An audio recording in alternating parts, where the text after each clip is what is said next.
Hello, everybody. Marcus here, Keller Williams Realty in Milwaukee, with the real estate market update in March of 2020. Really interesting times right now, really uncertain times with the coronavirus, because on the one hand, we have a very strong real estate market, a very hot real estate market. And on the other hand, we're dealing with the situation with the coronavirus that's literally changing day by day. We will see later today. I'm recording this on Monday, the 23rd. If the state governor will issue a stay-home order, and that will have, of course, further impact on how we all are living our lives. But what I've done is I put some slides together for you to show you a little bit of the impact on the local Milwaukee and Ozaukee County real estate market. And some of that data is really surprising. I would have not guessed what has happened in the last couple of weeks. So let's take a look at that. Before we go there, big picture situation, how we got here is low inventory, very fast-paced market. And what I'm happy to see here in February, these are February numbers compared to last year, February, we have more listings now, 15%, 16% now in Milwaukee County that are coming on the market. So that's great, because that provides us with a little bit more inventory that is available. At the same time, you can see demand is very strong, and you can see it in the median sales prices that are going up. I would not put too much value on these absolute numbers, because February last year was a little bit of a soft month. So this number here in percent is maybe not too representative, and the picture will get clearer as we're moving further into this year.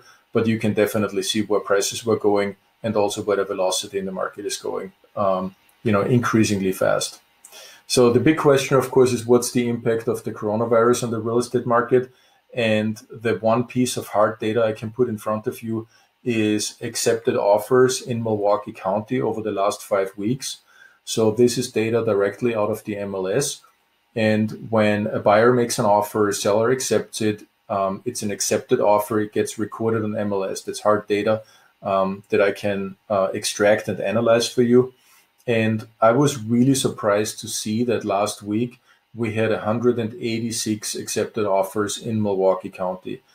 I would have expected that number to come in a lot lower because of the uncertainty that we have in the market. But it is actually higher than the average we had in the 4 previous weeks. It's only second to the prior week, March 15th, where it was higher. And it's interesting for me to see that, because apparently buyers are looking at this coronavirus as a more temporary thing, even though nobody knows how long it will be an issue. But they're looking at it more temporary than, in general, their housing plans. And so, that's the only explanation that I have why this number came in as high as it did. The next one is a leading indicator. This is the number of showings we have in Wisconsin from showing time. We can track the data. This is all the way up to March 21st, so basically last weekend. And you can see that this year we've been showing on an even higher volume and frequency than we did last year. Of course, last week this has changed and we're trending downwards, and I expect this trend to continue.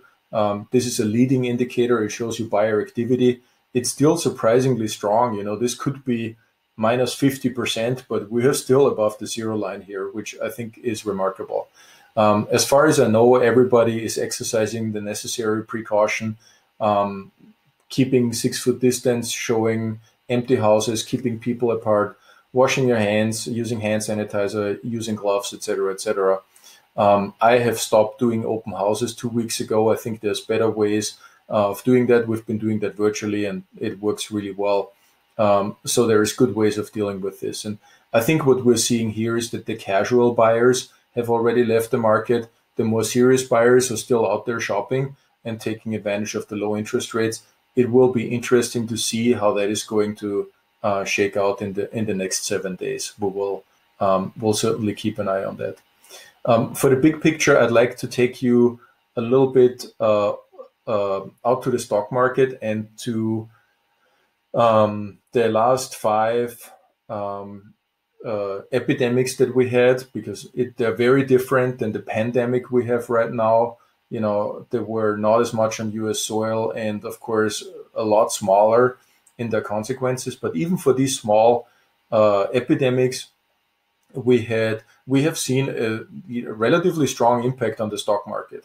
And that impact that we've seen on the stock market here, we have not seen that at the real estate market at the same time. So my point being is the fact that the stock market has had tremendous losses in the last weeks does not mean that the real estate market will behave the same way, because it hasn't done that in the past. Real estate is a very different asset class than paper assets. It's one of those hard assets like gold. Real estate is tangible, and money is generally looking to move into hard assets when things get a little bit rough on Wall Street. So, that's something to keep in mind. And when we look back here at the last 5 recessions, you can see that the only recession that had a really negative impact on home values was the one in 2008. And as you will remember, 2008 actually started out as a real estate and housing and mortgage crisis, and then later became an actual recession. So of course we've seen dramatic decreases. But when you look at the recessions that we had prior in 2001, in 91, in 81, and in 80, real estate values did actually hold up quite well. In 2001, we've seen an increase of 6.6%. Meanwhile, the stock market with all the dot-com stocks was completely crashing. I remember this vividly. And if you go back to 1980, which was a time when unemployment rates went up to 7.5%, 8%, and we had mortgage interest rates in the neighborhood of 15, 16, 17%, people were still buying houses with 16% mortgages and driving up prices. So we have seen an increase here of 6.1% over the time period. So this slide gives me a great sense of comfort that, depending on how long this will take, but I'm not too worried about the general erosion in real estate values, because we know from the past and from the history that during an economic recession, real estate is generally doing fairly well. So I think David Clark sums it up pretty good. He says best case scenario is that the impact of the coronavirus is short-lived, but the longer it persists, the greater will be the economic impact. He's an economist at Marquette University. And I mean, of course, it's very difficult right now to predict what's going to happen. Our government is working on an almost $2 trillion relief package. Nobody knows what that impact is going to be, how much that's going to help. That remains to be seen. But again, when you look at past recessions, real estate did actually fairly well. I think a lot of sellers will take the stance right now that they say, okay, if I can't sell my house right now for what I want, I can hold off and wait until summer and then sell it in the summer, because the underlying circumstances with inventory, with demand, supply, with interest rates will still be there when we get out of this on the back end. I think a lot of people are looking at it this way. That's the only explanation I have for the strong market that we have seen in the last 2 weeks. I've been out working with sellers and buyers, basically nonstop the last 2 weeks. So buyer demand is probably going to remain very strong. Interest rates are fueling this. I spoke with the lender this morning. Rates dropped again to 3.25% actually now. Last week, we saw a crazy up and down in rates because lenders couldn't keep up with the volume and were jacking up prices a little bit. But this week, we're down again on the rates. And of course, that helps with the home affordability. Inventory is low. We will see what happens the next weeks. Some sellers might say, you know what, I'll hold off until it blows over.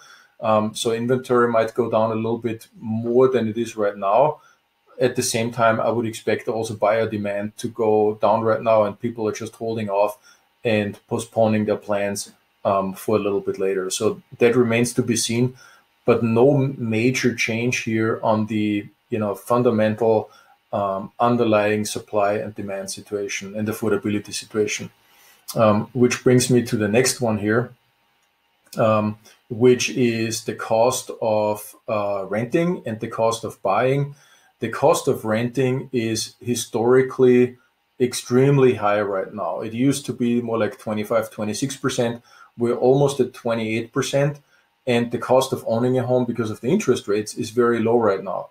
So there's a lot of pressure on and from the older millennials that for the first time now they're moving into the home buyers market. The notion always was, the millennials are not buying homes, they prefer renting. I see this changing now. Millennials are actually looking to buy their first homes. And, this is the reason why they don't want to pay 28% of their income in rent when they can own their own house for under 16%. So I think those circumstances will still be the same when we get out of this on the back end. Hopefully, fingers crossed, it's not going to take too long. Nobody knows right now. Hopefully, the government stimulus package will do its thing and bridge us over. But the underlying factors will probably remain fairly unchanged. And so I'm not too worried about real estate values in general. Thank you very much for taking the time to watching this video. If you have any particular questions, please post them below. Let me know. I will try to address them on my next video. Meanwhile, be healthy, be safe, wash your hands, and I'll see you soon.